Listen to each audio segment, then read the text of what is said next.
Hello everyone, स्वागत है आप सभी का ऑनलाइन स्टडी में। इस वीडियो में हम बात करने वाले हैं बिहार एसआई प्री एग्जाम्स के लिए सेट नंबर 7। इससे पहले कि अगर आपने बाकी के सेट्स को नहीं देखा है तो ज़रूर देखें। और साथ साथ इस वीडियो में आपको फुल लेंथ सेट दिया जा रहा है, यानी कि 100 क्वेश्चंस के साथ आपको बिल्कुल बीपीएससी के जो पैटर्न है उसको लेकर के चला जा रहा है यहाँ पे। तो कोई दिक्कत नहीं होने वाली। इस वीडियो को एंड तक देखिए और अपना मार्क्स जरूर शेयर करके बताएं कि आपने आउट ऑफ 100 से कितना स्कोरिंग किया। ठीक है, वीडियो अगर आपको पसंद आती है तो वीडियो को लाइक कीजिए, अपने दोस्तों के साथ अधिक से अधिक शेयर कीजिए। और सबसे बड़ी बात कि आप लोग चैनल को सब्सक्राइब नहीं करते हो यार, चैनल को सब्सक्राइब करके नोटिफिकेशन बिल को ऑन रखिए। ठीक है, तो चलिए हम इस वीडियो को शुरू करते हैं। आज की इस वीडियो का फर्स्ट क्वेश्चन ये बनता है कि निम्न में से किसका आक्रमण भारत पर किया गया द्वितीय तुर्क आक्रमण था। इस क्वेश्चन का राइट आंसर हम ऑप्शन बी को टिक करेंगे, मोहम्मद गौरी। ठीक, आइए इससे जुड़े कुछ पॉइंट्स यहाँ पे समझते हैं। देखिए, मोहम्मद गौरी का पहला आक्रमण मुल्तान 1175 पर था। कह सकते हैं कि भारत पर उसका प्रथम आक्रमण ये था। और पाटन गुजरात के शासक भीम द्वितीय पर मोहम्मद गौरी ने 1178 में आक्रमण किया, किंतु मोहम्मद जो गौरी था बुरी तरह से पराजित हुआ। तो ये ध्यान रखेंगे। साथ ही अगर हम बात करें मोहम्मद गौरी और पृथ्वीराज चौहान के बीच तराइन के मध्य 2 युद्ध लड़े गए थे। पहला युद्ध 1191 में हुआ था, तराइन के प्रथम युद्ध के नाम से जाना जाता है, जिसमें पृथ्वीराज चौहान की विजय हुई थी। लेकिन अगले वर्ष 1192 यानी कि जो तराइन का द्वितीय युद्ध हुआ, इसमें पृथ्वीराज चौहान को तराइन के द्वितीय युद्ध में मोहम्मद गौरी ने बुरी तरह से पराजित किया। इससे जुड़ी और भी पॉइंट्स यहाँ पे है, जैसे याद रख सकते हैं कि मोहम्मद गौरी ने चंदावर के युद्ध 1194 में दिल्ली के गढ़वाल वंश के शासक जयचंद को पराजित किया था। ठीक है, ध्यान रखेंगे, जयचंद को पराजित किया था। अब यहाँ पे देखिए क्या कह रहा है कि मोहम्मद गौरी ने भारत में विजित साम्राज्य का अपना सेनापतियों को सौंप दिया और वह गजनी चला गया। बाद में क्या हुआ कि गौरी का जो एक गुलाम था जिसको कहते हैं कुतुबुद्दीन ऐबक, इसने 1206 ईस्वी में, ठीक है, 1206 ईस्वी में गुलाम वंश की स्थापना की। ठीक है, तो यहाँ पे आपका दिल्ली वंश स्टार्ट होता है, दिल्ली सल्तनत यहीं से स्टार्ट होता था 1206 से। सेकेंड क्वेश्चन ये बनता है कि भागवत धर्म का प्रधान ग्रंथ है। भागवत धर्म का प्रधान ग्रंथ है, ऑप्शन हम सी को टिक करेंगे, Shrimad Bhagwat. Option C right answer है। क्वेश्चन नंबर 3 देखिए क्या कह रहा है कि भारत में दास प्रथा कब अवैध घोषित की गई। भारत में दास प्रथा को अवैध घोषित किया गया 1843। ऑप्शन हम यहाँ पे ए को टिक करेंगे। नेक्स्ट क्वेश्चन बनता है कि सुल्तान बनने से पहले किसका नाम जौना खां था। बताइए कि सुल्तान बनने से पहले जौना खां किसका नाम था। तो राइट आंसर यहाँ पे हो जाएगा, ऑप्शन बी को टिक करेंगे, मोहम्मद बिन तुगलक। ठीक है, मोहम्मद बिन तुगलक राइट आंसर है। अब यहाँ पे पढ़िए इसके बारे में, यहाँ पे कुछ अच्छी तरीके से यहाँ पे लिख रखा है। मोहम्मद बिन तुगलक दिल्ली सल्तनत में तुगलक वंश का एक शासक था। गयासुद्दीन तुगलक की मृत्यु के बाद उसका पुत्र, ठीक है, उसका पुत्र था जौना खां, जो कि मोहम्मद बिन तुगलक के नाम से दिल्ली के गद्दी पर बैठा था। इसका मूल नाम जो था उलूग खां भी कहा जाता है। और राजमुंदरी के एक अभिलेख में मोहम्मद तुगलक को जौना खां या फिर जूना खां जो इनका नाम था, इन्हीं को जो कि दुनिया का खान भी कहा गया। तो पूछा जा सकता है कि दुनिया का खान किसे कहा गया, राजमुंदरी के एक अभिलेख के अकॉर्डिंग तो मोहम्मद बिन तुगलक को। ठीक है, ध्यान रखेंगे। और साथ साथ मैं आपको बता दूं कि मोहम्मद बिन तुगलक को पागल बादशाह भी कहा जाता था। क्लियर। नेक्स्ट प्रश्न ये बनता है कि भारत के बाहर दुनिया का पहला योग विश्वविद्यालय किस देश में शुरू किया गया है। तो ये एक्चुअली किया जाएगा, तो सही आंसर होगा ऑप्शन हम सी को टिक करेंगे, अमेरिका में शुरू किया जाएगा। ध्यान रखेंगे। और इसकी घोषणा हाल ही में जो 21 जून को अंतर्राष्ट्रीय योग दिवस मनाया गया, उसी के दिन इसकी घोषणा की गई थी। ठीक है, नेक्स्ट क्वेश्चन कह रहा है कि देविका और पुनेजा ब्रिज का उद्घाटन हाल ही में किस राज्य में किया गया। तो यहाँ पे सही आंसर हो जाएगा, हम ऑप्शन किसे टिक करेंगे, ऑप्शन हम डी को टिक करेंगे, जम्मू कश्मीर में किया गया। ठीक है, राज्य या केंद्र शासित प्रदेश कह सकते हैं, जम्मू कश्मीर में, जो कि हाल ही में इसका उद्घाटन किया गया।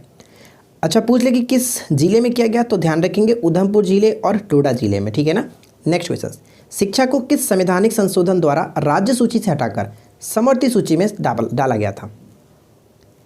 तो शिक्षा जो था पहले ये राज्य सूची के अंतर्गत आता था, लेकिन इसको 42वें संविधान संशोधन 1976 के द्वारा राज्य सूची से हटा करके समवर्ती सूची में शामिल किया गया।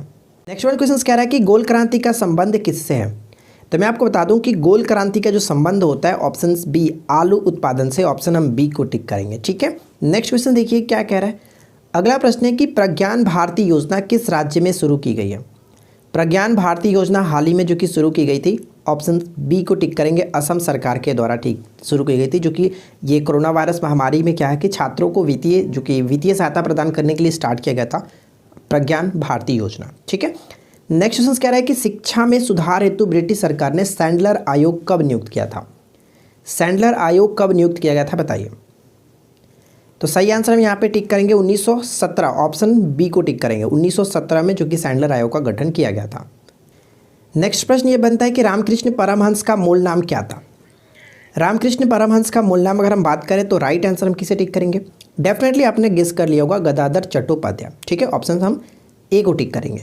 गौरंग महाप्रभु और निमाई पंडित के नाम से किसे जाना जाता था? तो आपको पता है कि बचपन में निमाई पंडित चैतन्य महाप्रभु को कहा जाता था। इनको बचपन में पाठशाला में कहा जाता था निमाई पंडित, और गौरंग महाप्रभु के नाम से चैतन्य महाप्रभु ही जाने जाते हैं। नरेंद्र नाथ दत्त के बारे में बात करें तो ये स्वामी विवेकानंद का जो कि मूल नाम था। ठीक है, चलिए नेक्स्ट क्वेश्चन ये कह रहा है कि किस वर्ष तक भारत को राष्ट्रीय जनसंख्या नीति 2000 के अनुसार अपनी जनसंख्या को स्थिर करने के लिए अपने दीर्घकालिक उद्देश्य को प्राप्त करना है? तो राइट आंसर यहाँ पे हो जाएगा ऑप्शन हम डी को टिक करेंगे, 2045 तक। ठीक है, नेक्स्ट क्वेश्चन क्या है? अगला प्रश्न ये बनता है कि किसे जहांगीर ने खान की उपाधि से सम्मानित किया था? जहांगीर ने खान की उपाधि से किसे सम्मानित किया था? तो सही आंसर यहाँ पे हम किसे टिक करेंगे? ऑप्शन ए को, हॉकिंस को। ठीक है, हॉकिंस को। चलिए नेक्स्ट क्वेश्चन क्या बनता है? निम्न में से कौन सी खरीफ की फसल है? ध्यान से पढ़िएगा और बताइए कि खरीफ की फसल कौन सी है। तो इस क्वेश्चन का राइट आंसर हम किसे टिक करेंगे? चावल, मक्का और कपास, ये सभी के सभी जो कि खरीफ फसल के अंतर्गत आता है। ऑप्शन हम डी को टिक करेंगे। इससे जुड़े कुछ पॉइंट्स यहाँ पे है, ध्यान रखेंगे कि जैसे कि खरीफ फसलों में चावल, मक्का, ज्वार, बाजरा, रागी, अनाज कह सकते हैं, दालें, सोयाबीन, मूंगफली, कपास आदि ये शामिल होते हैं। और यहाँ पे सबसे इंपॉर्टेंट जो पॉइंट है यह ध्यान रखना है कि खरीफ फसल की जो बुआई की जाती है जून जुलाई में की जाती है, इसकी जो कटाई की जाती है नवंबर दिसंबर में की जाती है। ठीक है, चलिए फिलहाल बढ़ते हैं नेक्स्ट क्वेश्चन की तरफ। और अगला प्रश्न ये बनता है कि उर्दू किस भाषा का शब्द है? उर्दू जो है वो किस भाषा का शब्द है? तो राइट आंसर हम यहाँ पे ऑप्शन ए को टिक करेंगे, तुर्की भाषा का शब्द है। ठीक है ना, तुर्की भाषा का शब्द है। क्वेश्चन कह रहा है कि नाभिकीय रिएक्टर के निर्माण में निम्न में से कौन सा एक घटक अनिवार्य है? नाभिकीय रिएक्टर के निर्माण में कौन सा एक अनिवार्य घटक है? तो सही आंसर हो जाएगा ऑप्शन हम सी को टिक करेंगे, जर्कोनियम। जर्कोनियम ध्यान रखेंगे। ठीक है, चलिए अगला प्रश्न बनता है कि हरित बाली रोग किस फसल से संबंधित है? हरित बाली रोग का संबंध किस फसल से है? तो सही आंसर यहाँ पे हो जाएगा ऑप्शन सी को टिक करेंगे, बाजरा से संबंधित है। नेक्स्ट वन ये बनता है कि भारत पर आक्रमण करने वाले किस ईरानी शासक को ईरान का नेपोलियन कहा जाता है? किसे ईरान का नेपोलियन कहा जाता है? तो सही आंसर हम यहाँ पे ऑप्शन डी को टिक करेंगे, इनमें से कोई नहीं। क्यों? क्योंकि नादिर शाह को कहा जाता है ईरान का नेपोलियन। ठीक है, ईरान का नेपोलियन नादिर शाह। और भारत का नेपोलियन के नाम से किसे जाना जाता है? तो भारत के नेपोलियन के नाम से समुद्रगुप्त को जाना जाता है, ध्यान रखेंगे। प्रथम आंग्ल मैसूर युद्ध के कौन विजय हुआ? प्रथम आंग्ल मैसूर युद्ध में कौन विजय हुआ? तो इस क्वेश्चन का राइट आंसर हम किसे टिक करेंगे बताइए। तो मैं आपको बता दूं कि प्रथम मैसूर युद्ध में जो कि हैदर अली विजय रहा, ऑप्शन बी को टिक करेंगे। और यहाँ पे देखिए इससे जुड़ी कुछ पॉइंट्स मैंने यहाँ पे नोट डाउन कर रखा है। प्रथम मैसूर युद्ध अंग्रेजों और जो कि हैदर अली के बीच 1767 से 1769 ईस्वी तक चला, जिसका कारण था मद्रास में अंग्रेजों की आक्रामक नीतियाँ थी। पहला पॉइंट क्लियर। नेक्स्ट पॉइंट ये कह रहा है कि अंग्रेजों ने मराठों और हैदराबाद के निजाम के साथ मिलकर के मैसूर पर हमला किया। अंग्रेजों का नेतृत्व जो था वो जनरल जोसेफ स्मिथ ने किया था। यहाँ से एक पॉइंट पूछा जा सकता है। और नेक्स्ट पॉइंट ये कह रहा है कि हैदर अली ने कूटनीति का प्रयोग कर मराठों और हैदराबाद के निजाम को अपनी तरफ मिला लिया और इस युद्ध में अंग्रेजों की बुरी तरह से हराया, यानी कि अंग्रेजों को बुरी तरह से इसमें हराया था। ठीक है, चलिए नेक्स्ट प्रश्न ये कह रहा है कि प्रधानमंत्री नरेंद्र मोदी ने हाल ही में अटल सुरंग का उद्घाटन किया है। इस संदर्भ में निम्न में से कौन सा कथन सत्य है? अटल सुरंग से संबंध में आपको बताना है कि यहाँ पे कौन सा कथन सही है। तो चलिए हम एक एक करके पॉइंट्स को क्लियर करते हैं। पहला पॉइंट्स में क्या कह रहा है? पहला पॉइंट्स ये कह रहा है कि अटल सुरंग दुनिया के सबसे लंबी राजमार्ग सुरंग है, बिल्कुल सही। यह हिमाचल प्रदेश के रोहतांग में मनाली और लाहौल स्पीति घाटी से जुड़ती है। ये पॉइंट भी इंपॉर्टेंट होगा, इसको भी याद रखेंगे, सही है। इसका निर्माण सीमा सड़क संगठन जो कि BRO ने किया, ये भी बिल्कुल सही है। तो हम यहाँ पे कह सकते हैं करेक्ट आंसर होगा ऑप्शन डी। तीनों के तीनों कथन यहाँ पे सही आंसर हो जाता है, ऑप्शन डी। देखेंगे इससे जुड़ी कुछ पॉइंट्स भी यहाँ पे मैंने नोट डाउन किया कर रखा है कि अटल सुरंग दुनिया की सबसे लंबी राजमार्ग सुरंग है। इसकी लंबाई कितनी है? तो 9 किलोमीटर करीब याद रख सकते हैं, 9 किलोमीटर। और ये मनाली को लाहौल स्पीति घाटी से जोड़ती है। ठीक है, अगर पूछ ले कि सुरंग किस पर्वत श्रृंखला में स्थित है तो पीर पंजाल में अवस्थित है, ये ध्यान रखिएगा। अगला प्रश्न ये कह रहा है कि गांधी जयंती के मौके पर स्वच्छ भारत पुरस्कार 2020 की घोषणा की गई थी। किस राज्य को पहला पुरस्कार ये दिया गया? ये पहला पुरस्कार किसे मिला है? जो कि स्वच्छ भारत पुरस्कार 2020 की घोषणा पहली बार ये की गई और पहला पुरस्कार मिला गया गुजरात को। ऑप्शन ए को टिक करेंगे। नेक्स्ट वन ये बनता है कि सोडियम परमाणु में कोर इलेक्ट्रॉन की संख्या कितनी होती है? ध्यान दीजिएगा, कोर इलेक्ट्रॉन की संख्या कितनी होती है? तो सही आंसर हम यहाँ पे ऑप्शन डी को टिक करेंगे, 10 होता है। इसको अच्छे से समझने के लिए मैंने यहाँ पे कुछ पॉइंट्स लिखा है, आप इसको अच्छे से समझ सकते हैं कि ये कोर इलेक्ट्रॉन क्या होता है। किसी भी परमाणु के भीतरी कक्षाओं में उपस्थित इलेक्ट्रॉन को कोर इलेक्ट्रॉन कहा जाता है। बातम कक्षा में जो इलेक्ट्रॉन होता है उसको संयोजी इलेक्ट्रॉन कहा जाता है, लेकिन अंदर जो इलेक्ट्रॉन होते हैं उनको हम लोग कोर इलेक्ट्रॉन कहते हैं। ये चीज़ ध्यान रखेंगे। उदाहरण के लिए समझ सकते हैं, जैसे कि सोडियम की बात करें तो इसका इलेक्ट्रॉनिक विन्यास तोड़ेंगे तो क्या होगा 2 8 और 1, यानी कि 2 8 और 1। तो बातम कक्ष में जो इलेक्ट्रॉन हुआ वो क्या हुआ, ये हो गया हमारा संयोजी इलेक्ट्रॉन। लेकिन अगर अंदर की बात करें तो कितना हो गया 2 और 8 10, टोटल ये 10 इलेक्ट्रॉन जो है वो कोर इलेक्ट्रॉन बने। आई होप की बात ये आपको समझ में आ गई होगी। ठीक है, चलिए फिलहाल देखते हैं नेक्स्ट क्वेश्चन क्या कह रहा है। अगला प्रश्न ये कि अल्फा और बीटा किरणों की खोज किसने की थी। अल्फा और बीटा किरणों की खोज किसके द्वारा की गई थी। तो हम यहाँ पे सही आंसर किसे टिक करेंगे, ऑप्शन सी, यानी कि रदरफोर्ड के द्वारा की गई थी। ऑप्शन सी को टिक करेंगे। नेक्स्ट क्वेश्चन ये बनता है कि निम्नलिखित में से कौन सा एक सही कालानुक्रम है।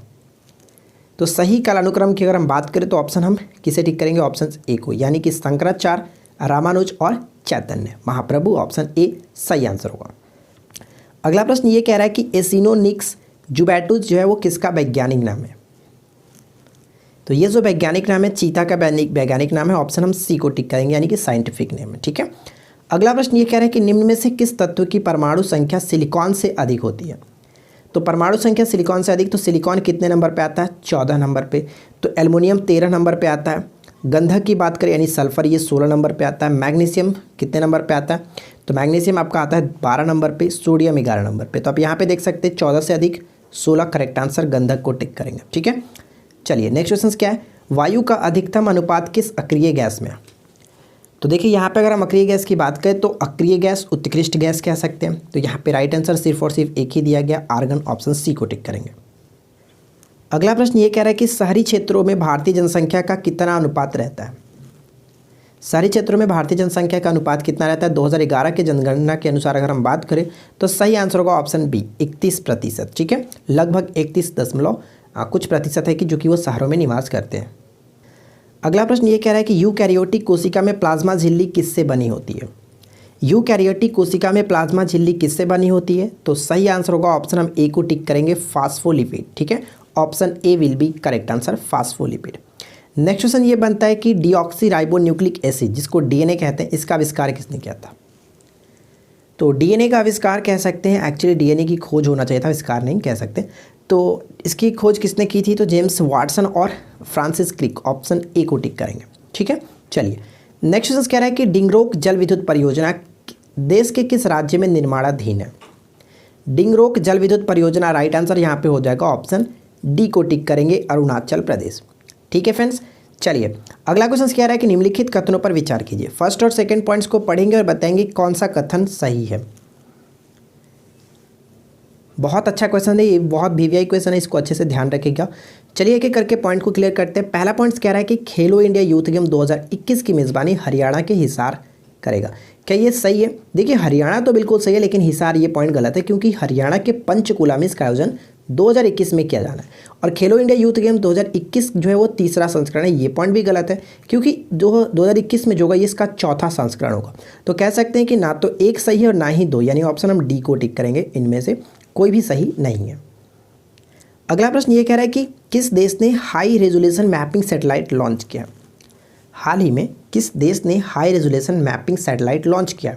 तो सही आंसर हम किसे टिक करेंगे बताइए। तो राइट आंसर हो जाएगा चाइना ने लॉन्च किया, ऑप्शन हम सी को टिक करेंगे। अगला प्रश्न क्या कह रहा है कि सांख्यिकी के जनक के रूप में कौन जाना जाता है। सांख्यिकी के जनक के रूप में किसे जाना जाता है। तो राइट आंसर होगा ऑप्शन बी, यानी कि रोनाल्ड फिशर को जानते हैं। नेक्स्ट क्वेश्चन देखिए। अगला प्रश्न ये कह रहा है कि हाइड्रोपोनिक्स क्या है। हाइड्रोपोनिक्स क्या है। तो हाइड्रोपोनिक्स जो होता है हम ऑप्शन किसे टिक करेंगे बताइए। हाइड्रोपोनिक्स होता है ऑप्शन हम ए को टिक करेंगे, मृदा संवर्धन के बिना पौधे को उगाना। ठीक है, चलिए इसके बारे में यहाँ पे समझिए।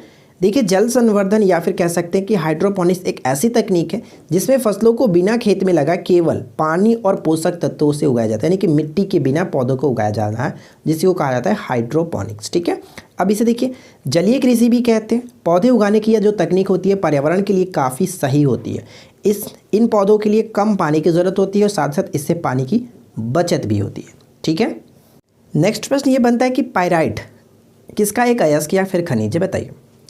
पायराइट जो है वो किसका एक खनिज है या फिर कह सकते हैं अयस्क है, खनिज अयस्क। तो राइट आंसर यहाँ पे हम किसे टिक करेंगे, ऑप्शन डी को टिक करेंगे, इनमें से कोई नहीं। क्योंकि पायराइट जो होता है हम कह सकते हैं कि FeS2 होता है, ठीक है, FeS2। और ये देखिए लोहा कह सकते हैं, लोहा का होना चाहिए था या फिर सल्फर होना चाहिए था। तो यहाँ पे ऑप्शन हम डी को टिक करेंगे, इनमें से कोई नहीं। देखिए यहाँ पे कुछ पॉइंट्स इसके बारे में लिखे गई है, इसको पढ़िए क्या कह रहा है। देखिए पायराइट को माक्षिक भी कहते हैं, ठीक है ना। माक्षिक या फिर पायराइट एक खनिज है जो कि लौह और गंधक का यौगिक होता है। इसे मूर्खों के सोना के रूप में भी जानते हैं। ये पॉइंट बहुत इंपॉर्टेंट है कि मूर्खों का सोना किसे कहते हैं, तो पायराइट को कहा जाता है। नेक्स्ट क्वेश्चन है कि दिन और रात होने का कारण क्या है। दिन और रात होने का कारण क्या है, तो सही आंसर यहाँ पे ऑप्शन ए को टिक करेंगे, पृथ्वी का घूर्णन। देखिए पृथ्वी की दो प्रकार की गति होती है। पहला होता है जो कि हम कह सकते हैं, एक होता है घूर्णन और दूसरा होता है परिक्रमण, ठीक है, परिक्रमण। जो चलिए इसके बारे में आपको अच्छे से समझाता हूँ। यहाँ पे देखिए इसके बारे में आप यहाँ पे समझ सकते हैं कि अच्छे से समझिएगा। पहले पॉइंट्स क्या कह रहा है कि पृथ्वी अपने अक्ष पर पश्चिम से पूर्व की ओर घूमती है, जिसे हम लोग पृथ्वी की दैनिक गति कहते हैं। और दैनिक गति जो होते हैं उसी को हम लोग घूर्णन गति कहते हैं, ठीक है, ये ध्यान रखेंगे। पर क्वेश्चन पूछा है कि पृथ्वी अपने अक्ष पर किस दिशा में घूमती है, तो पश्चिम से पूर्व की दिशा में घूमती है। ये क्वेश्चन बहुत ज़्यादा इंपॉर्टेंट है, ठीक है ना। पृथ्वी की दैनिक गति यानी कि घूर्णन गति की वजह से ही दिन और रात होते हैं। साथ साथ ये ध्यान रखेंगे पृथ्वी की वार्षिक गति की वजह से मौसम में बदलाव होता है। और वार्षिक गति को हम लोग प्रतिक्रमण कहते हैं, सॉरी परिक्रमण कहते हैं, प्रतिक्रमण नहीं, परिक्रमण, ठीक है। देखिए आगे कह रहा है क्या कि पृथ्वी की झुकी हुई धुरी और उसकी परिक्रमा की गति की वजह से बसंत, गर्मी, ठंडे, बरसात ऋतुएं आते हैं, यानी कि ऋतु में परिवर्तन आता है। क्लियर। और यहाँ पे क्वेश्चन बोला जा रहा है कि उपसौर और अपसौर को मिलाने वाली जो रेखा होती है सूर्य से केंद्र के गुजरती है, और इसे किस रेखा के नाम से जानते हैं, तो एप्साइड रेखा कहते हैं। उपसौर और अपसर क्या होता है, इसके बारे में आपको कल का जो सेट था, सेट नंबर 6, इसके में काफ़ी अच्छी तरीके से मैंने आपको बताया। अगर आपको उसको नहीं देखे तो जाकर के देख लीजिएगा, सेट नंबर 6। फिलहाल बात करते हैं नेक्स्ट क्वेश्चन क्या कह रहा है कि अनहैप्पी इंडिया के लेखक कौन है। अनहैप्पी इंडिया के लेखक कौन है, तो राइट आंसर यहाँ पे हो जाएगा लाला लाजपत राय, ऑप्शन बी को टिक करेंगे। नेक्स्ट क्वेश्चन ये बनता है कि एक्सराफथेल्मिया निम्न में से किसकी कमी के कारण होता है। एक्सराफथेल्मिया जो होता है किसकी कमी के कारण होता है, तो ये विटामिन ए की कमी के कारण होता है। ऑप्शन हम ए को टिक करेंगे, ऑप्शन सी को टिक करेंगे, विटामिन ए। नेक्स्ट प्रश्न देखिए क्या दिया गया कि भारतीय संविधान के किन भाग में नगर पालिकाओं से संबंधित प्रावधान है। तो नगर पालिकाओं से संबंधित जो प्रावधान है वो भाग 9 के फर्स्ट कह सकते हैं। ऑप्शन डी हमारा सही होगा। नेक्स्ट क्वेश्चन कह रहा है कि किस राज्य की पुलिस ने साइहर नामक वर्चुअल जागरूकता अभियान शुरू किया है। तो देखिए किस राज्य की पुलिस ने साइहर नामक वर्चुअल जागरूकता अभियान स्टार्ट किया गया, किस राज्य के द्वारा, तो राइट आंसर यहाँ पे होगा option A Telangana. Clear, option हम ए को टिक करेंगे। यहाँ पे पढ़िए क्या कह रहा है कि तेलंगाना सरकार ने साइहर नामक वर्चुअल जागरूकता अभियान शुरू किया। इस अभियान में बच्चों और महिलाओं के साथ होने वाले ऑनलाइन अपराध को सुलझाना, ठीक है। अगला प्रश्न ये कह रहा है कि किस राज्य में स्मृति वन का उद्घाटन किया गया। स्मृति वन का उद्घाटन बताइए कि किस राज्य में किया गया। तो इस क्वेश्चन का राइट आंसर हम किसे टिक करेंगे, ऑप्शन बी को टिक करेंगे, उत्तराखंड। क्लियर, ऑप्शन बी बिल्कुल सही आंसर है। अगला प्रश्न ये बनता है कि अल्पसंख्यक आयोग संस्था है। अल्पसंख्यक जो आयोग है वो किस प्रकार की संस्था है, तो सही आंसर हम यहाँ पे किसे टिक करेंगे, ऑप्शन ए को। एक प्रकार की ये वैधानिक संस्था है। वैधानिक संस्था क्या होता है, जो संसद के द्वारा बनाई जाती है उसको हम लोग कहते हैं। तो यहाँ पे देखिए लिखा गया है अल्पसंख्यक आयोग से संबंधित जो ही इंपॉर्टेंट पॉइंट एग्जाम्स के पॉइंट ऑफ व्यू से इंपॉर्टेंट, वो मैंने यहाँ पे नोट डाउन कर रखा है। राष्ट्रीय अल्पसंख्यक आयोग की स्थापना संसद के द्वारा 1992 में राष्ट्रीय अल्पसंख्यक आयोग अधिनियम के नियमन के साथ हुई थी, ठीक है। पूछा जाता है कब हुआ था, तो 1992 में। राष्ट्रीय अल्पसंख्यक आयोग के प्रथम जो अध्यक्ष थे वो कौन थे, न्यायमूर्ति मोहम्मद सरदार अली खान। ये ध्यान रखिएगा, ठीक है ना। चलिए फिलहाल बढ़ते हैं अगले क्वेश्चन की तरफ। नेक्स्ट क्वेश्चन ये दिया गया कि भारतीय संविधान के किस अनुच्छेद में विभिन्न राज्यों से संबंधित विशिष्ट प्रावधान का उल्लेख है। विभिन्न राज्यों से संबंधित विशिष्ट प्रावधान का उल्लेख जो है वो किस अनुच्छेद में, तो राइट आंसर होगा ऑप्शन सी 371 में क ख ग ये इस तरह से करके लिखा गया अलग अलग राज्यों के बारे में, ठीक है।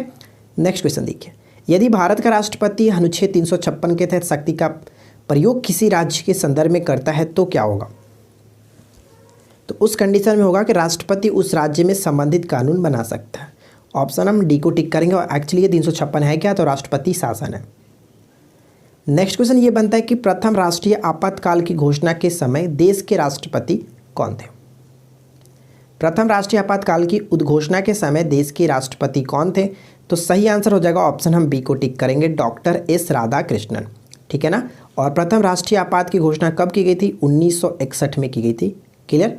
चलिए अगला प्रश्न बनता है कि भारतीय संसद के निम्न में से किस एक समिति में राज्यसभा का कोई सदस्य नहीं होता। राज्यसभा का कोई भी सदस्य नहीं होता है। ऑप्शन बी को टिक करेंगे, प्राक्कलन समिति। ठीक है, ऑप्शन बी बिल्कुल सही आंसर है। प्राक्कलन समिति में कुल 30 सदस्य होते हैं, जो कि सभी के सभी सदस्य लोकसभा से होते हैं। नेक्स्ट क्वेश्चन क्या कह रहा है कि राज्यसभा द्वारा अखिल भारतीय सेवाओं का सृजन किया जा सकता है। इसके लिए प्रस्तुत संकल्प पारित होना चाहिए। तो करेक्ट आंसर का उपस्थित एवं मतदाता करने वाले सदस्यों के कम से कम 2/3 बहुमत द्वारा। ऑप्शन बी राइट आंसर है।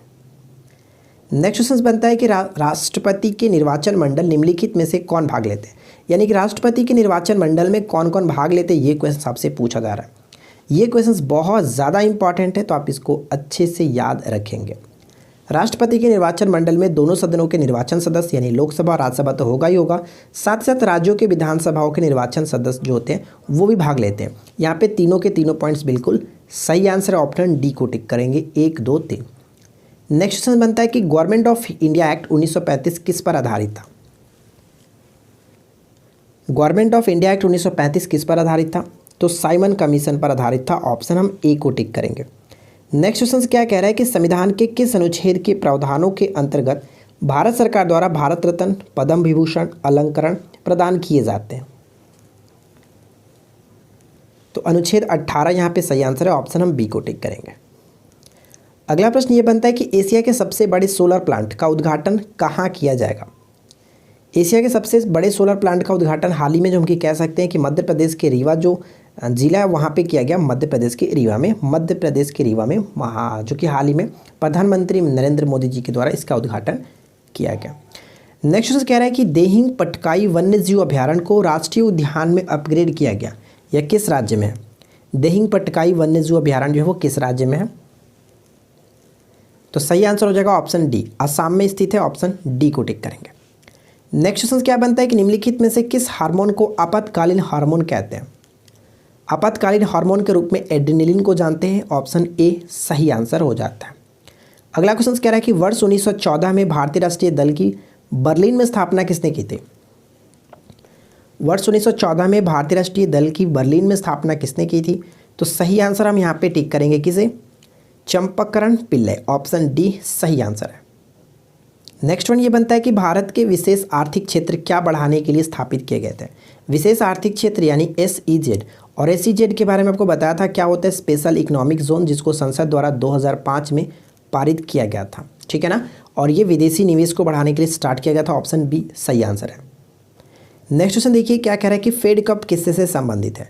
फेड कप जो है वो किससे संबंधित है, तो राइट आंसर हो जाता है ऑप्शन बी को टिक करेंगे, टेनिस से संबंधित है। चलिए इसके बारे में आपको अच्छे तरीके से समझाता हूँ। देखिए क्या लिखा गया, फेड कप का नाम अब अमेरिका की महान महिला टेनिस खिलाड़ी बिली जीन किंग्स के नाम पर रख दिया गया। यानी कह सकते हैं कि फेड कप का नाम चेंज करके अब क्या रखा गया, बिली जीन किंग्स के नाम पर रखा गया। और इसका नाम क्या है, बिली को सम्मान देने के लिए प्रतिष्ठित टूर्नामेंट का नाम बदल करके रखा गया बिली जीन किंग कप। ठीक है, फेड कप का अब नया नाम जो होगा वो बिली जीन किंग कप होगा, जो कि टेनिस से संबंधित है। क्लियर। नेक्स्ट वन ये बनता है कि भारत छोड़ो आंदोलन के दौरान समानांतर सरकार का गठन कहाँ किया गया था। भारत छोड़ो आंदोलन के दौरान समानांतर सरकार का गठन कहाँ किया गया था, तो सही आंसर हो जाएगा ऑप्शन डी, बलिया में किया गया था। ऑप्शन डी राइट आंसर है। नेक्स्ट क्वेश्चन बनता है कि अमरबेल या फिर कास्कुटा कहा जाता है, क्या है। अमरबेल या कास्कुटा जो होता है एक प्रकार का परिजीवी होता है। ऑप्शन डी को टिक करेंगे। नेक्स्ट क्वेश्चन कह रहा है कि समान कार्य के लिए समान वेतन किस प्रकार का एक अधिकार है। समान कार्य के लिए समान वेतन किस प्रकार का अधिकार है, तो क्वेश्चंस का राइट आंसर हो जाएगा ऑप्शन डी, राज्य के नीति निर्देशक सिद्धांत का एक अंग होता है। क्यों एक अंग होता है, तो मैंने आपको बताया था इसके बारे में काफ़ी अच्छे तरीके से। तो चलिए मैं आपको एक बार फिर से समझाता हूँ। संविधान के अनुच्छेद 39 के घ में यह प्रावधान किया गया कि पुरुषों और स्त्रियों के समान कार्य के लिए जो कि समान वेतन होगा, ये बात कही गई है, तो इसको ध्यान रखेंगे। और आपको पता है कि राज्य के नीति सिद्धांत कहाँ से कहाँ तक है, 36 से लेकर के 51 तक। तो 36 से 51 के बीच जो भी चीज़ें आएंगी वो राज्य के नीति सिद्धांत के ही अंग होते हैं। तो 39 के घ के अंतर्गत है, तो ये किसका अंग है, इसी का तो अंग होगा। और अगर क्वेश्चन पूछ ले कि राज्य के नीति सिद्धांत किस देश के संविधान से ग्रहण किया गया, तो राइट आंसर क्या टिक करेंगे, आयरलैंड के संविधान से ये लिया गया। ठीक है ना। चलिए फिलहाल क्वेश्चन कह रहा है कि प्रचुर कैल्शियम वाली मृदा को क्या कहा जाता है। तो ध्यान रखेंगे, प्रचुर कैल्शियम वाली मृदा को हम लोग पेडोकॉल कहते हैं। ऑप्शन ए राइट आंसर होगा। देखिए इसके बारे में यहाँ पे पॉइंट लिखा गया कि पेडोकॉल जोनल मिट्टी का एक उपखंड होता है जो कि अर्ध शुष्क और शुष्क क्षेत्र में बनता है। कैल्शियम कार्बोनेट से ये भरपूर होता है, इसी को हम लोग कहते हैं, कैल्शियम से प्रचुर मिट्टी को पेडोकॉल कहा जाता है। ठीक है। अगला प्रश्न कह रहा है कि किस राज्य सरकार ने जनजाति बच्चों को उनकी मातृभाषा में पढ़ाने के लिए नमत बसई कार्यक्रम चलाया। हाल ही में ये नमत बसई कार्यक्रम स्टार्ट किया गया केरल के सरकार के द्वारा, जो कि जनजाति बच्चों को उनके मातृभाषा में पढ़ाने के लिए। ठीक है ना। अगला प्रश्न क्या है, नेक्स्ट क्वेश्चन कह रहा है कि दुर्जय S-400 वायु रक्षा मिसाइल प्रणाली के लिए रूस ने किस देश के साथ समझौता किया। हाल ही में रूस ने तुर्की के साथ ये समझौता किया है दुर्जय S-400 वायु रक्षा मिसाइल प्रणाली के लिए। तुर्की की राजधानी क्या है, अंकारा होता है, यह ध्यान रखिएगा। नेक्स्ट क्वेश्चन बनता है कि शरद अरविंद बोबड़े भारत के मुख्य न्यायाधीश हैं। शरद अरविंद बोबड़े भारत के मुख्य न्यायाधीश है कौनवें नंबर के, तो ये 47, ऑप्शन हम ए को टिक करेंगे, 47वें मुख्य न्यायाधीश है। अगला प्रश्न बनता है कि कृषि भूमि को किस रूप में परिभाषित किया जाता है। कृषि भूमि को किस रूप में परिभाषित किया जाता है, तो सही आंसर होगा ऑप्शन डी, यानी कि कुल प्रति भूमि और निवल बुआई की गई भूमि। ऑप्शन डी यहाँ पे बिल्कुल सही आंसर है। नेक्स्ट क्वेश्चन कह रहा है कि कुव्वत उल इस्लाम मस्जिद का निर्माण किसके द्वारा किया गया था। कुव्वत उल इस्लाम मस्जिद का निर्माण किसके द्वारा किया गया था। Right answer will be option A, Qutubuddin Aibak के द्वारा किया गया था। अगला क्वेश्चन कह रहा है कि लाख बख्श के नाम से जाना जाने वाला भारतीय शासक कौन था। लाख बख्श के नाम से कुतुबुद्दीन ऐबक को ही जाना जाता था। ऑप्शन सी को टिक करेंगे, कुतुबुद्दीन ऐबक जो कि मोहम्मद गौरी का गुलाम था और ये गुलाम वंश के संस्थापक के रूप में भी जाना जाता है। ठीक है ना। निम्नलिखित में से क्या मृदा संरक्षण की जैव ठोस पद्धति है। जैव पद्धति है कौन सी, तो बताइए। तो यहाँ पे सही आंसर होगा ऑप्शन ए, समोच्च कृषि। ऑप्शन ए को टिक करेंगे। अगला प्रश्न कह रहा है कि हड़प्पा संस्कृति के स्थल और उनकी स्थिति संबंधित निम्नलिखित युगों में से कौन एक सुमेलित नहीं है। तो यहाँ पे जो सही नहीं है वो ऑप्शन डी को टिक करेंगे, राखीगढ़ राजस्थान के यहाँ नहीं सही है। राखीगढ़ जो है वो कह सकते हैं हरियाणा में पड़ता है, और राजस्थान में कह अगर बात करें तो कालीबंगन राजस्थान में, ध्यान रखेंगे। तो राइट आंसर यहाँ पे डी को टिक करेंगे, गलत मैच किया गया। ठीक है। लेकिन बाकी में आपको याद रखना है आलमगीरपुर उत्तर प्रदेश, बनवाली हरियाणा, दैमाबाद महाराष्ट्र, जो कि बहुत बार पूछा जाता है। नेक्स्ट क्वेश्चन क्या कह रहा है कि निम्नलिखित में से कौन सा कालिदास द्वारा रचित नहीं है। निम्नलिखित में से कौन है जो कि कालिदास ने नहीं रचना की है उसकी। तो यहाँ पे सही आंसर हो जाता है ऑप्शन बी, लघु जातकम जो है ये इनके द्वारा नहीं लिखी गई है, लेकिन कुमार संभव, मेघदूत और रघुवंशम सभी के सभी कालिदास के द्वारा लिखी गई है। लघु जातकम यहाँ पे आप पढ़ सकते हैं क्या है। लघु जातक जो है वो 12 मिहिर द्वारा रचित 5 प्रमुख ग्रंथों में से एक है, और उनके द्वारा रचित अन्य जो 4 ग्रंथ है वो कौन से, तो ध्यान रखेंगे बृहजातकम, पंचसिद्धांतिका, बृहत संहिता और योग यात्रा, ये सभी के सभी वारामिहिर के द्वारा लिखी गई हैं। क्लियर। नेक्स्ट क्वेश्चन क्या कह रहा है कि 11वीं सदी के भारत का दर्पण किसे कहा जाता है। 11वीं सदी का भारत का दर्पण के रूप में हम लोग किसे जानते हैं, तो किताबुल हिंद को। ऑप्शन ए को टिक करेंगे। नेक्स्ट क्वेश्चन बनता है कि निम्नलिखित में से कौन सा कथन बलबन के संबंध में असत्य है। बलबन के संबंध में असत्य कथन यहाँ पे कौन सा है, तो देखिए यहाँ पे सही आंसर क्या होगा, एक एक करके पढ़ते हैं। चालीसा दल यानी कि चहलगानी से संबंधित सामंतों का दमन किया, बिल्कुल सही। इल्तुतमिश के द्वारा ये शुरू किया गया था और इसका दमन बलबन ने किया था। कानून और व्यवस्था की बहाली के लिए उसने लौ एवं रक्त की नीति को अपनाया था, ये भी बिल्कुल करेक्ट है कि लौ और रक्त की नीति बलबन ने स्टार्ट किया था। उसने केंद्रीय सैन्य विभाग दीवाने अर्ज की स्थापना की थी, ये भी बिल्कुल सही है। तो यहाँ पे कह सकते हैं कि इनमें से कोई नहीं, ऑप्शन डी को टिक करेंगे, कोई भी यहाँ पे असत्य नहीं है। ऑप्शन डी राइट आंसर हो जाता है। नेक्स्ट क्वेश्चन क्या बनता है कि खेल मंत्रालय ने कितने लोगों को राजीव गांधी खेल रत्न पुरस्कार 2020 देने की घोषणा की है। तो हाल ही में ये इसकी घोषणा की गई थी और करेक्ट आंसर होगा ऑप्शन डी, यानी कि कुल 5 लोगों को राजीव गांधी खेल रत्न पुरस्कार दिया जाएगा। और देखिए इससे जुड़ी कुछ पॉइंट्स यहाँ पे लिखा गया है कि खेल मंत्रालय ने 5 लोगों को राजीव गांधी खेल रत्न पुरस्कार 2020 देने की घोषणा की है। इसमें कौन कौन शामिल है? तो रोहित शर्मा क्रिकेट से, Mariyappan T para athlete, Manika Batra जो कि टेबल टेनिस से, विनाश फोगाट जो कि रेसलिंग से और रानी रामपाल महिला हॉकी से। तो इन 5 लोगों को राजीव गांधी खेल रत्न पुरस्कार 2020 देने की घोषणा की गई थी। और रोहित शर्मा देश के सबसे बड़े खेल रत्न जो ये सम्मान है पाने वाले चौथे क्रिकेटर होंगे, ये चीज़ आपको ध्यान रखना है। अगला प्रश्न हमारा ये बनता है कि पंडित जसराज का हाल ही में अमेरिका में निधन हो गया, वे कौन थे? पंडित जसराज जो थे वो गायन से संबंधित थे, ऑप्शन हम ए को टिक करेंगे, शास्त्रीय गायन से संबंधित थे। अगला क्वेश्चन कह रहा है कि भारत और भूटान के बीच सीमा भारतीय राज्यों के सटी हुई है, यानी कि कितने राज्य जो कि वो अपनी साझा करती है भूटान के साथ? तो कुल 4 राज्य हैं, ठीक है ना। 4 राज्य मैंने आपको कई बार बताया, 4 राज्य वो कौन कौन से? सिक्किम, असम, अरुणाचल प्रदेश और ये बंगाल। तो ये 4 राज्यों को आपको याद रखना है। अगला प्रश्न कह रहा है कि कदाना बांध किस नदी पर स्थित है? बताइए कि कदाना बांध जो है वो किस नदी पर स्थित है? तो इस क्वेश्चन का सही आंसर हम ऑप्शन बी को टिक करेंगे, मही नदी पर। गुजरात राज्य के महिसागर जिले में स्थित है, मही नदी पर ये बनाएगा। अगला प्रश्न कह रहा है कि पेड़ों की प्रजाति सुंदरी पाई जाती है। पेड़ों की प्रजाति जो सुंदरी है वो कहाँ पाई जाती है? तो मैंग्रोव वनों में पाई जाती है, ऑप्शन ए को टिक करेंगे। अगला प्रश्न बनता है कि किस संगम वंशी शासक को प्रौढ़ देवराय भी कहा जाता है? प्रौढ़ देवराय के नाम से किसे जाना जाता है? तो मल्लिकार्जुन को, ऑप्शन डी को टिक करेंगे, मल्लिकार्जुन। अगला क्वेश्चन दिया गया है कि 44वें संविधान संशोधन अधिनियम 1978 ने अनुच्छेद 352 में किस शब्द के स्थान पर सशस्त्र विद्रोह रखे गए? शब्द रखे गए तो आंतरिक अशांति, ठीक है, आंतरिक स्थान के स्थान पर सशस्त्र विद्रोह जो कि शब्द रखे गए थे, और किस संशोधन द्वारा? 44वें संविधान संशोधन के द्वारा। नेक्स्ट क्वेश्चन ये दिया गया कि लोकसभा में मंत्रिपरिषद के विरुद्ध अविश्वास प्रस्ताव लाने के लिए या फिर करने के लिए न्यूनतम कितने का समर्थन आवश्यक है? तो सही आंसर रहता है ऑप्शन डी, 50 सदस्यों का समर्थन आवश्यक है। किस इतिहासकार ने लिखा तथाकथित प्रथम राष्ट्रीय स्वतंत्रता संग्राम न तो प्रथम, न ही राष्ट्रीय और न ही स्वतंत्रता संग्राम था? सही आंसर हो जाएगा ऑप्शन हम ए को टिक करेंगे, आर.सी. मुजुमदार, ठीक है। नेक्स्ट क्वेश्चन देखिए। अगला क्वेश्चन ये कह रहा है कि राजकीय व्यय से संबंधित विभाग दीवाने वकूफ़ सृजित करने का श्रेय दिल्ली के किस सुल्तान को है? दीवाने वकूफ़ जो है इसको सृजित करने का श्रेय किसे? Right answer will be option ए, अलाउद्दीन खिलजी। चलिए इसके बारे में कुछ पॉइंट्स हैं यहाँ पे, आप मैंने नोट डाउन किया, आप इसको पढ़िए।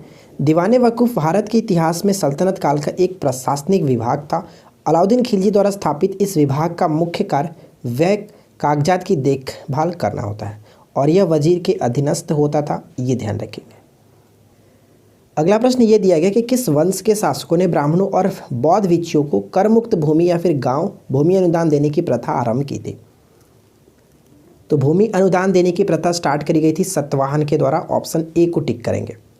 नेक्स्ट क्वेश्चन क्या बनता है कि मराठा मंडल या फिर मराठा राज्य संघ की स्थापना किस पेशवा के समय में हुई थी?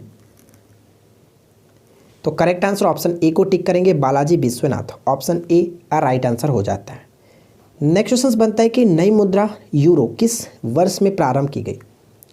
नई मुद्रा जो यूरो है वो किस वर्ष में प्रारंभ की गई थी? तो इस क्वेश्चन का राइट आंसर हम ऑप्शन सी को टिक करेंगे, 1999 में स्टार्ट करी गई थी। अगला प्रश्न दिया गया कि मुसलमानों के लिए अतिरिक्त निर्वाचन मंडल प्रारंभ किसके द्वारा लाया गया था? प्रारंभ में किसके द्वारा लाया गया था? तो करेक्ट आंसर होगा ऑप्शन बी, मार्ले मिंटो सुधार अधिनियम 1909 के द्वारा लाया गया था। अगला क्वेश्चन क्या कह रहा है कि भक्त तुकाराम कौन से मुगल सम्राट के समकालीन थे? भक्त तुकाराम जो थे वो मुगल सम्राट किसके समकालीन? तो जहांगीर के समकालीन थे, ऑप्शन सी को टिक करेंगे। नेक्स्ट क्वेश्चन कह रहा है कि आइसोटॉप के रासायनिक गुण की प्रकृति है। आइसोटॉप्स जो होते हैं समस्थानिक के रासायनिक जो गुण के प्रकृति जो होती है कैसे होनी चाहिए? तो समान होने चाहिए, ऑप्शन हम ए को टिक करेंगे, ठीक है, समान होने चाहिए। और आपको पता है कि आइसोटॉप्स क्या होते हैं? आइसोटॉप्स उनको कहते हैं जिनमें परमाणु संख्या समान लेकिन उनका जो द्रव्यमान संख्या होता है वो भिन्न भिन्न होना चाहिए, ठीक है ना। चलिए नेक्स्ट क्या कह रहा है कि हीरा विद्युत प्रवाहित नहीं करता है क्योंकि? हीरा विद्युत प्रवाहित नहीं करता, इसका कारण क्या है?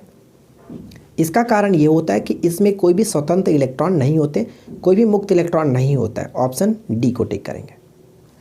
अगला क्वेश्चन ये बनता है कि भारत का नया नियंत्रक एवं महालेखा परीक्षक किसे नियुक्त किया गया? तो भारत के नए नियंत्रक एवं महालेखा परीक्षक के रूप में गिरीश चंद्र मुर्मू हैं, जिन्होंने स्थान किसका लिया? तो राजीव महर्षि का स्थान इन्होंने ग्रहण किया। ठीक है ना। नेक्स्ट क्वेश्चन कह रहे हैं कि किसने OHE निगरानी ऐप लॉन्च किया है? हाल ही में किसने OHE निगरानी ऐप लॉन्च किया? तो right answer will be options B, भारतीय रेलवे ने लॉन्च किया। के बारे में हम यहाँ पे समझ लेते हैं कि भारतीय रेलवे द्वारा एक ओवरहेड इक्विपमेंट यानी OHE का फुल फॉर्म ध्यान रखेंगे, overhead equipment Inception app launch किया गया, जो कि तकनीकी खामियों के कारण ट्रेन की देरी और लंबे इंतजार को कम करने में मदद करेगा। ठीक है, तो OHE ऐप जो है किसके द्वारा लॉन्च किया गया? तो भारतीय रेलवे के द्वारा। अगला प्रश्न है कि भारत में सबसे प्राचीन नदी घाटी परियोजना कौन सी है? भारत की सबसे प्राचीन नदी घाटी परियोजना है Damodar. Option B right answer होगा। नेक्स्ट क्वेश्चन दिया गया कि मल्होत्रा समिति ने किस क्षेत्र से संबंधित सुधारों के लिए रिपोर्ट प्रस्तुत की थी? RN मल्होत्रा जो समिति है वो किससे संबंधित है? तो बीमा क्षेत्र से संबंधित होगा। ऑप्शन डी को टिक करेंगे। अगला प्रश्न बनता है कि नाभिकीय शक्ति स्टेशन रावत भाटा किस राज्य में है? नाभिकीय शक्ति स्टेशन रावत भाटा जो है किस राज्य में? तो राजस्थान में स्थित है। ऑप्शन सी को टिक करेंगे। नेक्स्ट क्वेश्चन ये कह रहा है कि कहाँ पर मंदाकिनी और अलकनंदा नदी जो कि मिलने पर गंगा बनती है? तो सिंपल से अगर हम बात करें कि मंदाकिनी और अलकनंदा जो कि कहाँ पर मिलती है, तो इस क्वेश्चन का सही आंसर हम टिक करेंगे ऑप्शन डी को, रुद्रप्रयाग में। ठीक है। और अगर हम बात करें कि अलकनंदा और भागीरथी कहाँ पर मिलती है, एक्चुअली इस क्वेश्चन में यहाँ पे भागीरथी ही होना चाहिए था कि भागीरथी और अलकनंदा नदी मिलने पर गंगा बनती है।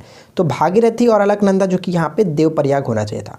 फिलहाल इस क्वेश्चन में थोड़ा सा मिस्टेक है, क्वेश्चन में ये चीज़ नहीं होना चाहिए था। अगर ये होगा तो यहाँ पे मंदाकिनी नहीं, यहाँ पे भागीरथी होना चाहिए था। तो कुल मिलाकर अगर क्वेश्चन पूछा था कि मंदाकिनी और अलकनंदा कहाँ पे मिलता, तो रुद्रप्रयाग में। अगर क्वेश्चन यहाँ पे भागीरथी लगाकर क्वेश्चन पूछता तो वहाँ पे देवप्रयाग। तो फिलहाल आप क्वेश्चन को टिक कर सकते हैं ऑप्शन डी, कोई दिक्कत नहीं है। ठीक है ना। मैंने आपको सारी चीज़ समझा दी एक्चुअली क्या होना चाहिए था। देखिए नेक्स्ट क्वेश्चन ये कह रहा है कि भारत में लोकपाल एवं लोकायुक्त की स्थापना का सुझाव दिया गया था। तो सही आंसर होगा ऑप्शन सी, प्रशासनिक सुधार आयोग ने। ऑप्शन सी को टिक करेंगे। ठीक है। अगला क्वेश्चन देखिए क्या है कि यदि किसी वस्तु का वेग 3 गुना बढ़ जाए तो इसकी गतिज ऊर्जा बढ़ जाएगी। तो इसको सिंपल से हम निकाल सकते हैं, के इक्वल टू क्या होता है 1/2 mv²। ठीक है। अगर वेग को 3 गुना करेंगे तो 3 या 9 हो जाएगा, यानी कि 9 गुने 1/2 mv², और ये आपका 9 गुना बढ़ जाएगा। ऑप्शन हम बी को टिक करेंगे। ठीक है। चलिए अगला क्वेश्चन ये कह रहा है कि राजगीर में दुर्ग तथा स्तूप की स्थापना किस मगध के शासक ने की? राजगीर में दुर्ग और स्तूप की स्थापना किस मगध शासक ने की थी? तो सही आंसर होगा ऑप्शन सी, अजातशत्रु। ठीक है। अगला क्वेश्चन हमारा ये बनता है कि पहला भारतीय मंत्रिमंडल बिहार में संगठित हुआ था कब? तो इस क्वेश्चन का सही आंसर हमारा हो जाता है ऑप्शन ए को टिक करेंगे, 1 अप्रैल 1937 ईस्वी में। ठीक है ना, ध्यान रखिएगा। चलिए अगला क्वेश्चन ये कह रहा है कि बाजार नियंत्रण प्रणाली किसने प्रारंभ किया? बाजार नियंत्रण प्रणाली किसने प्रारंभ किया था? Right answer will be option B, Alauddin Khilji ने प्रारंभ किया था। ऑप्शन हम बी को टिक करेंगे। क्लियर। चलिए फिलहाल देखिए नेक्स्ट क्वेश्चन क्या कह रहा है। अगला प्रश्न है कि नालंदा के सराय टीला में उत्खनन से प्राप्त हुआ है। नालंदा के सराय टीला में उत्खनन से क्या प्राप्त हुआ है? तो correct answer will be option C, Pal काल का बौद्ध विहार। ऑप्शन हम सी को टिक करेंगे। देखिए फ्रेंड्स, यहाँ पे हम लोगों ने 100 क्वेश्चंस कंप्लीट किया और मुझे उम्मीद है कि आप लोगों को ये सेट अच्छा लगा होगा। वीडियो अगर पसंद आया हो तो वीडियो को लाइक कर दीजिए और सेट नंबर 7 आपको कैसा लगा नीचे कमेंट्स करके ज़रूर बताएं। वीडियो अगर पसंद आई हो तो अपने दोस्तों के साथ अधिक से अधिक अपने ग्रुप में शेयर कीजिए। चैनल को सब्सक्राइब नहीं कर रखा है तो सब्सक्राइब करके नोटिफिकेशन बेल को ज़रूर ऑन रखिए, क्योंकि यहाँ पे हम आपको रेगुलर बेसिस पे बिहार एसआई प्री एग्जाम्स के लिए जो कि सेट प्रोवाइड करा रहे हैं, और वो भी फुल लेंथ का सेट प्रोवाइड करा रहे हैं। तो एक लाइक तो बनता है और अपने दोस्तों के साथ शेयर करना तो बनता है। क्लियर। चलिए मिलते हैं किसी और वीडियो में नेक्स्ट टॉपिक के साथ। Thanks for watching, keep learning, have a good day. छोटा सा अपडेट मैं आपके साथ शेयर करना चाहता हूँ। अनअकैडमी हमारी टीम की तरफ से Vijay BPSC 10 month foundation batch start किया जा रहा है, और ये बीपीएससी प्रीलिम्स और मेंस दोनों के लिए होगा। इस बैच की स्टार्टिंग जो होगी वो 22 दिसंबर से ऑलरेडी स्टार्ट हो चुकी है। अगर आप इंटरेस्ट रखते हैं तो आप नीचे दिए गए डिस्क्रिप्शन लिंक को चेक करके इस बैच को ज्वाइन कर सकते हैं।